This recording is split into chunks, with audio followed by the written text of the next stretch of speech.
The summer of 1976 in New York City was sweltering. Streets shimmered under the relentless sun, and the heat clung to the city's skin like a second layer of clothing. Taxis honked in endless lines, and sidewalks thrummed with the footsteps of hurried pedestrians. The smell of hot asphalt mingled with the scent of roasted peanuts and pretzels from corner vendors. Life went on, loud and chaotic, and yet, lurking in the city's shadows, an invisible predator watched with patience and quiet anticipation. David Berkowitz, a man whose face could vanish in a crowd, walked among the citizens, unaware of his neighbor's fear. He was polite, seemingly ordinary, a quiet man living in Yonkers, working odd jobs and keeping to himself. But inside, his mind churned with obsession, paranoia, and dark urges that had been festering for years. Letters he had read, voices he imagined, and a deep-seated resentment toward the world shaped a plan that would soon unravel the safety of millions. The first attack was sudden, violent, and shocking. A young couple parked on a Brooklyn street, their laughter cutting through the humid night, became the earliest victims of a terror that would sweep across New York. The shots were precise, deliberate. The man slumped over, blood darkening the leather of the car seats, while the woman screamed into the humid night, her cries swallowed by the hum of the city. Witnesses were few, but those who glimpsed the assailant's face described a chilling intensity, eyes cold and unfeeling, a man fully in command of life and death. By morning, the city was in shock. The newspapers splashed the horrifying images and eyewitness reports across their front pages. The killer had struck seemingly at random, and panic began its slow, insidious creep through every neighborhood. .44 caliber killer became a phrase whispered on subway platforms, in grocery stores, and in cramped apartments. Parents pulled children inside after dark. Barbers warned customers to be careful on the streets, and neighbors locked doors with trembling hands. A sense of paranoia settled like a thick fog over the city. Life continued, but it was no longer ordinary. In a late-night diner in Queens, a waitress wiped counters with shaking hands, glancing at the windows as if expecting a shadow to leap inside. A taxi driver navigating the East River crossings found himself gripping the steering wheel tighter, imagining dark figures emerging from the mist. Even a young couple strolling through Central Park felt the invisible weight of the city's fear pressing down on them. Every street lamp cast a shadow that seemed alive, every alley a potential trap. The police initially struggled to connect the dots. Each attack seemed random, and the killer left no fingerprints, no pattern easy to follow. Detectives worked tirelessly, poring over witness statements and crime scene photographs, trying to construct a profile of a man who seemed to operate outside the rules of logic. Meanwhile, the city held its collective breath. Every evening, the streets emptied as dusk fell. Nightclubs, once vibrant and noisy, now hummed with an underlying tension.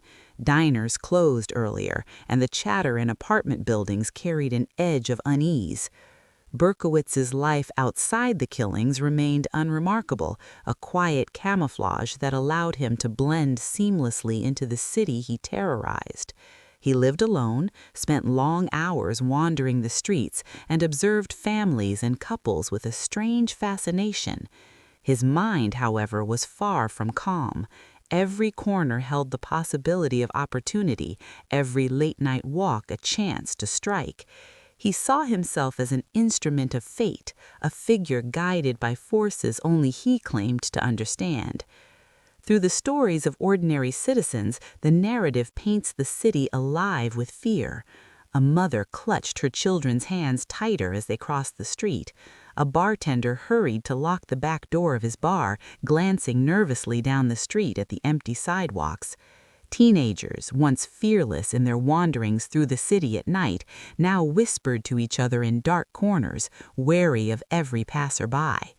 The predator's presence was unseen, yet it dominated every thought, every movement. Berkowitz's first attack was not just a violent act, it was a message. He would return, and the city knew it.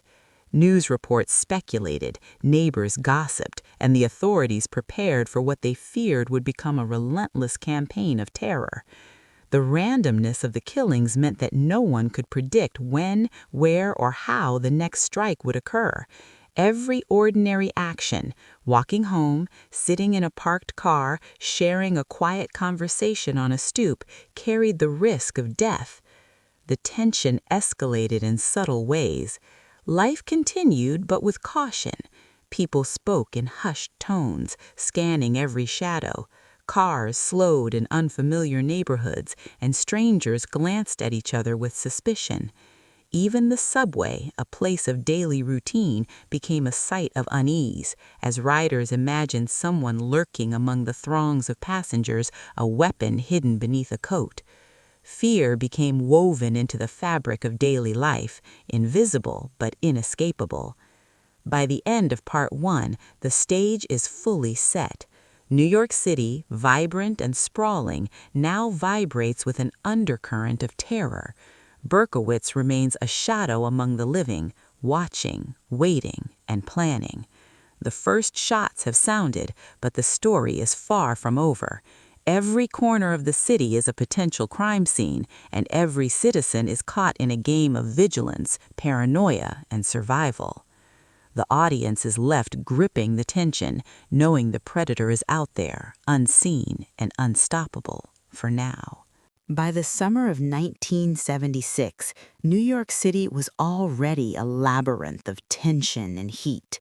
But the son of Sam was no longer just a shadow in the night. He had become a specter, a phantom who haunted the streets with deadly precision.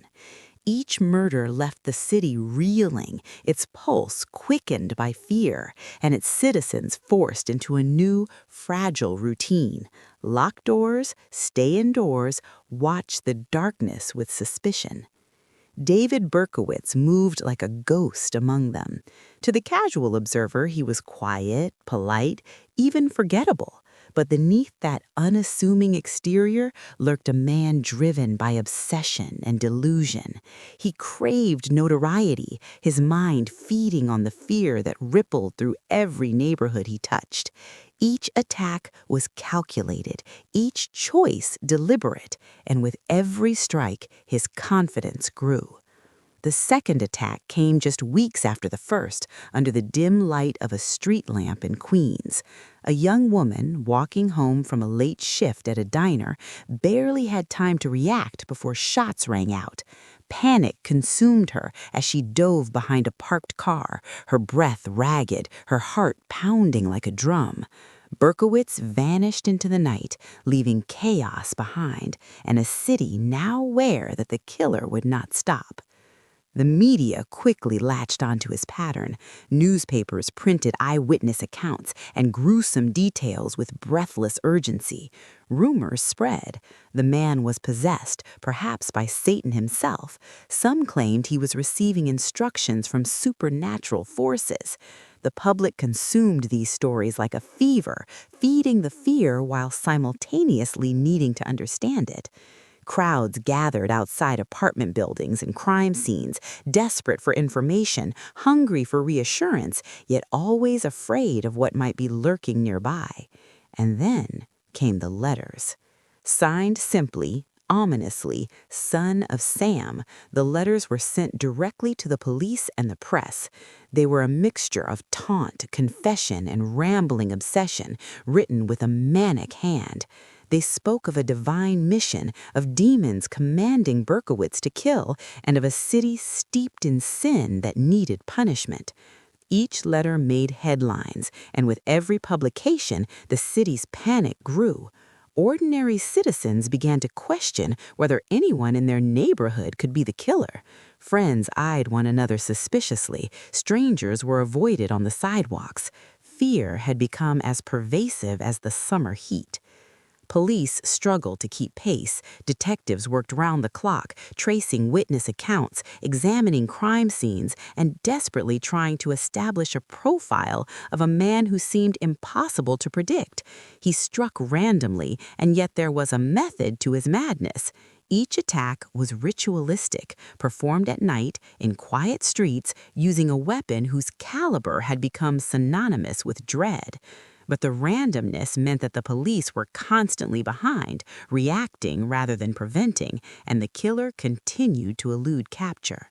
The city itself became a character in the story, alive with tension. Late-night diners closed early, their neon signs flickering as if to warn patrons that danger was near. Taxi drivers doubled back on unfamiliar routes, wary of darkened streets. Parents refused to let their children play outside after sundown, and even subway stations, normally crowded and bustling, were approached with nervous caution. The very heartbeat of New York had changed. It now beat in tandem with fear. Inside the police precincts, tension was no less palpable. Detectives worked long hours, often without sleep, piecing together fragments of information that seemed meaningless alone. Witnesses' descriptions varied, some remembering the killer's build, others his posture or eyes, and yet none could produce a clear, consistent image. The criminal profilers, a relatively new concept at the time, began to assemble a psychological portrait, a solitary male, reclusive, meticulous, and deeply disturbed. They suggested he might harbor resentment toward women, perhaps motivated by a twisted moral compass dictated by imagined forces. But all of this was speculation, and the killer remained one step ahead, invisible, untouchable, and lethal. Amidst the chaos, ordinary New Yorkers lived their lives under a lens of suspicion. A mother walking her children to school paused at every parked car. Couples avoided empty streets, and friends altered meeting places to avoid isolated locations. Even the smallest action, like sitting on a stoop or walking a dog, became a calculated risk. The son of Sam had transformed everyday life into a minefield of paranoia and fear. Berkowitz himself remained outwardly calm, blending into the city he terrorized. He observed families, followed strangers, and planned his attacks meticulously. Each murder fed a sense of purpose, reinforcing his delusions that he was an instrument of justice from some higher, darker power. He imagined the letters he sent would strike terror into hearts and shape the city into a playground of fear, an achievement he considered both artistic and divine. The story does not neglect the victims. In part 2, the audience sees their lives, hopes, and routines interrupted in a single instant. The young woman hiding behind the parked car, the couple in Brooklyn who never saw the shots coming, and even minor witnesses whose nightmares are haunted by what they've glimpsed, all become vivid, human touchstones amidst the carnage. The audience feels the terror not as distant headlines, but as intimate, lived experience. As the murders continue, tension escalates. Police implement curfews in neighborhoods, businesses post warnings, and security becomes a constant concern. Citizens arm themselves with whatever they can find, their confidence replaced by fear. Even the air itself seems charged, thick with anticipation of the next strike. Berkowitz watches silently, calculating, aware of the city's growing vulnerability and increasingly bold in his attacks. By the end of part 2, the city teeters on the edge. Fear is no longer incidental. It is woven into every movement, every glance, and every sound. The son of Sam has established his reign of terror, using both bullets and letters to dominate the city's collective consciousness. And yet, the hunt continues. Police and citizens alike cling to hope, though the darkness feels unending. The audience is left gripping the tension, knowing that the killer is out there, invisible but omnipresent, preparing for the next strike. The stage is set for the next act. the psychological war between hunter and hunted, the city's slow descent into paranoia, and the mounting urgency to end the nightmare before it consumes New York entirely. By the spring of 1977, New York City had become a metropolis held hostage by fear. The son of Sam was no longer simply a criminal lurking in the shadows. He had become a force that reshaped daily life. Families, once confident in the routines of a bustling city, now whispered about the killer as though he were a spectral figure moving silently among them. The streets, subways, and parks were alive with suspicion. Every shadow seemed to stretch unnaturally, every passerby a potential threat. David Berkowitz, quiet and unremarkable in his day-to-day life, had become a creature of the night. His world was tightly circumscribed by obsession and delusion. The letters he sent to newspapers and police were no longer simply taunts. They were a window into the mind of a man unmoored from reality.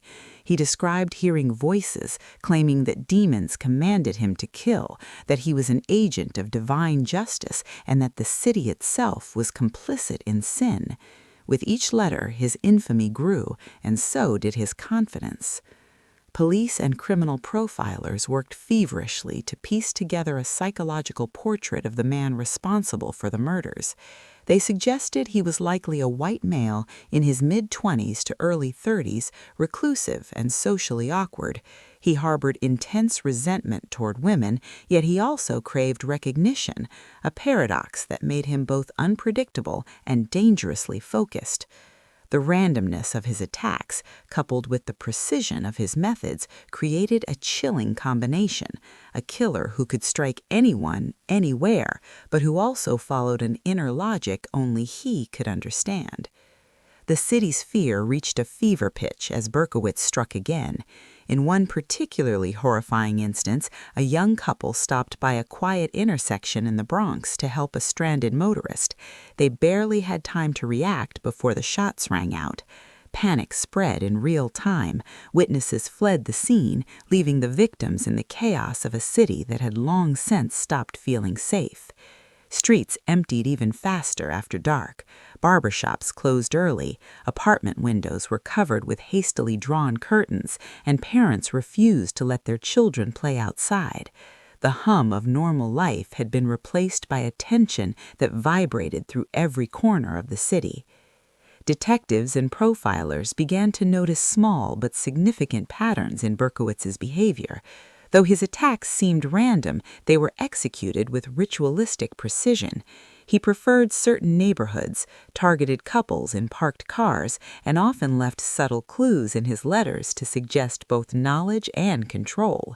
His writings were increasingly elaborate, filled with cryptic messages, mockery, and references to religious fanaticism.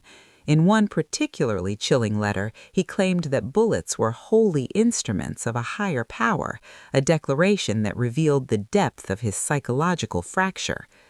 Berkowitz's own mind was a labyrinth of contradictions. He sought recognition, yet remained invisible. He craved infamy, yet hid behind a facade of ordinariness. He lived alone, wandering the streets of Queens and Yonkers during the day, observing families and couples, absorbing the world he despised. At night, he transformed into a predator, his delusions guiding each movement, each decision. The letters were his public declaration of power, the murders his private assertion of control. Together, they created a psychological war in which the city itself became his battlefield. New Yorkers, aware of his presence but powerless to stop him, adapted their lives around the threat. Friends avoided meeting after dark, couples refrained from parking on quiet streets, and citizens glanced nervously at every stranger.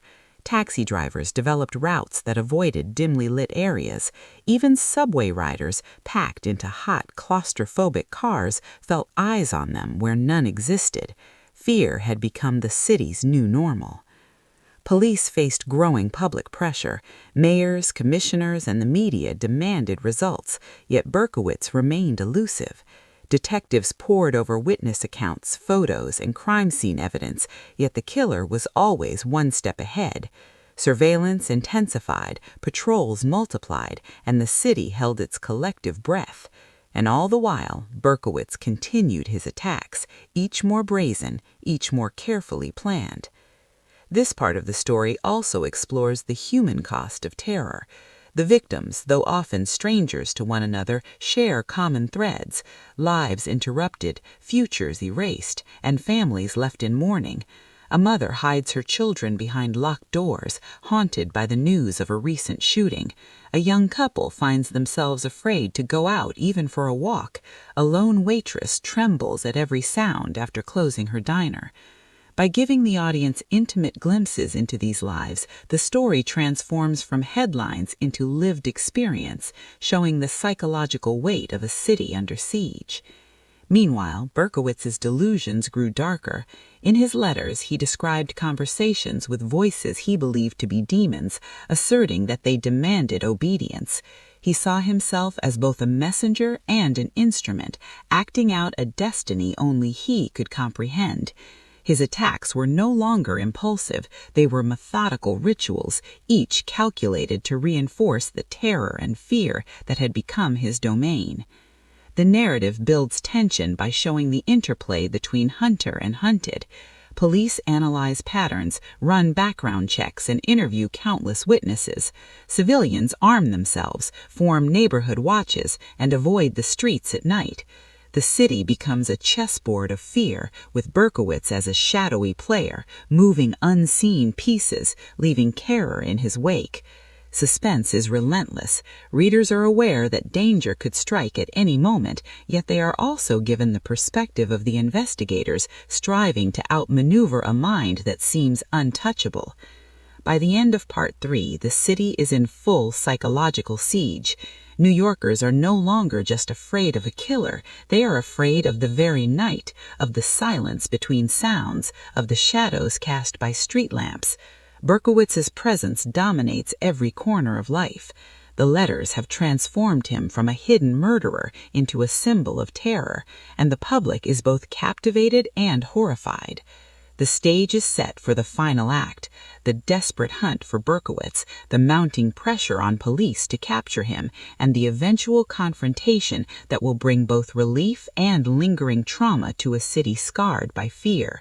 The psychological tension has reached its peak. The hunt is personal, immediate, and unavoidable. The audience is left suspended, waiting for the inevitable collision of predator and city, and for the resolution of the nightmare that has gripped New York. July 1977 arrived like a fragile promise. The city still bore the scars of fear, yet hope lingered in quiet corners. New Yorkers had spent months in a heightened state of vigilance, their lives shaped by the invisible hand of the Son of Sam. Families avoided darkened streets, couples refrained from parking in isolated areas, and children were shepherded indoors long before dusk. Every siren, every shout, every distant gunshot was a jolt to the nerves, and yet the city refused to surrender entirely to terror. David Berkowitz, the man behind the chaos, remained outwardly ordinary. He walked the streets of Queens and Yonkers unnoticed, a ghost among the living, a predator whose carefully constructed facade concealed the mind of a killer. His letters had made him infamous, but the city's fear was now more than headlines. It was lived, breathed, and etched into the rhythms of daily life. Each murder, each taunting message had driven New Yorkers to a new kind of vigilance. They were cautious, suspicious, and determined to survive. It was on a quiet night during a routine traffic stop in Yonkers that the nightmare finally ended. A patrol officer, responding to an ordinary infraction, noticed Berkowitz in his car. His demeanor, polite yet tense, did not immediately betray the weight of his crimes. Yet inside, he carried the horror of 6 murders and the terror of countless New Yorkers who had lived in fear of him for more than a year. The arrest was swift, unceremonious in execution, yet monumental in consequence. The Son of Sam, the invisible terror of New York City, had been captured. Relief swept through the city like a long-awaited summer storm. New Yorkers emerged from their homes, blinking at the brightness of a night no longer overshadowed by fear. Families embraced, barbers reopened their shops, and even subway riders exhaled collectively as though the oppressive tension of months had been lifted. Yet the emotional scars remained, deep and indelible. Parents recounted nights spent imagining threats around every corner. Couples remembered abandoned intersections and the deafening silence of streets emptied by dread. The city had survived, but it would never forget. The trial of David Berkowitz revealed the chilling depth of his mind. He spoke of demons, of divine missions, of voices that compelled him to kill. His confessions detailed not only the mechanics of his crimes, but the psychological landscape in which he had lived, a labyrinth of obsession, delusion, and self-justification. The courtroom became a stage for a larger drama, a city seeking closure, a society trying to understand the incomprehensible, and a man confronted with the reality of his actions. Families of the victims were given the chance to speak, to lay bare their grief and anger. Survivors recounted their trauma, the lingering shadows cast by the attacks, and the enduring impact on their lives.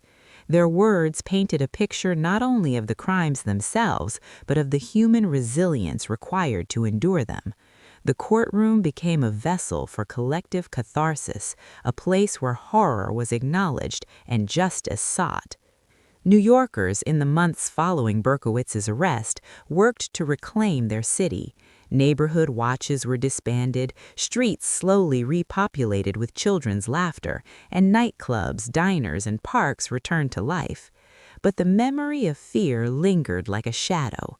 Citizens had been forever changed, more cautious, more vigilant, and perhaps less trusting of the ordinary rhythm of life. The psychological impact of the Son of Sam murders would echo for years, a reminder that even the most ordinary streets could harbor unimaginable danger. Berkowitz himself became a subject of intense scrutiny. Psychologists, criminologists, and journalists studied his life, seeking to understand the combination of factors that had driven him to such horrific acts. They explored his upbringing, his isolation, his obsession with letters and voices, and his need for recognition. In doing so, they illuminated the complex interplay between psychology and crime, providing lessons for law enforcement, mental health professionals, and the public alike. Yet the story is not solely about the killer. It is about the city, its citizens, and the endurance of human courage in the face of terror. Neighbors who had once looked away now watched over one another. Families who had retreated into fear slowly emerged, reclaiming their neighborhoods. And amidst the grief and trauma, there was a quiet triumph. New York City had survived. The Son of Sam's reign of terror had ended, but the city had grown stronger, more resilient, and more determined to protect itself from darkness in the future. As the city healed, memorials and tributes to the victims began to appear. Flowers, candles, and handwritten notes adorned street corners, reminding passersby of the lives lost and the fragility of safety. Each act of remembrance was both a tribute and a defiance, a way of asserting that terror could not erase the humanity of the city. The narrative of fear had concluded, but its memory was preserved, not as a horror to be relived, but as a lesson in vigilance, resilience, and communal strength.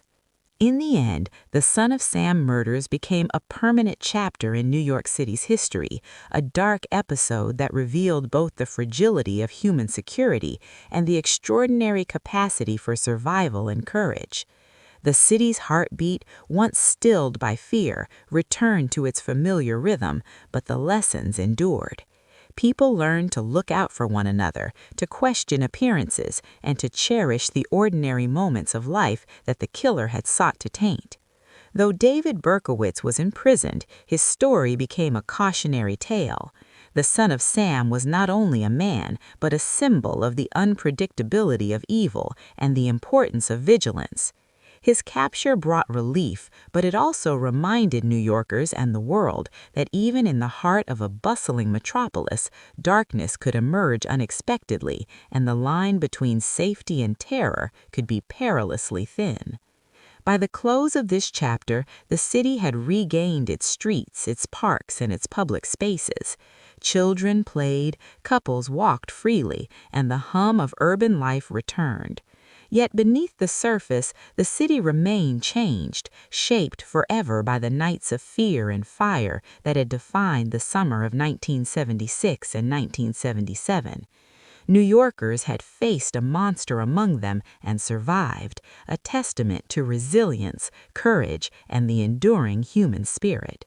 The story of the Son of Sam would live on, not only as a tale of horror, but as a chronicle of survival and the triumph of life over terror.